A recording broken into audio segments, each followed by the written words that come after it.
Hello, সবাই কেমন আছো? আশা করি সবাই ভালো আছো।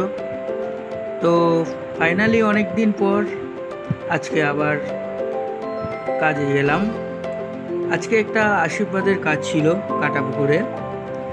সকাল সকাল দুজনে বেরিয়ে পড়লাম গাড়ি নিয়ে। বাইরে প্রচণ্ড রোদ, গাড়ির পিছনে পিছনে যাচ্ছি। অবশেষে পৌঁছে গেলাম আমরা বাড়িতে। আশীর্বাদের লোকজন ঢুকছে। কাজ অলরেডি আমাদের শুরু হয়ে গেছে। আর এই হচ্ছে আমাদের আজকের ক্লায়েন্ট। আশীর্বাদ পর্ব চলছে।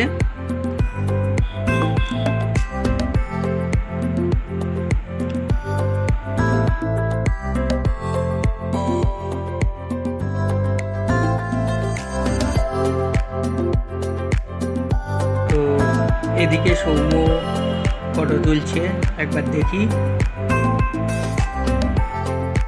ওই বাবা, হাসিটা দেখো সৌম্যর। চলো টাটা, আবার পরে দেখা হবে।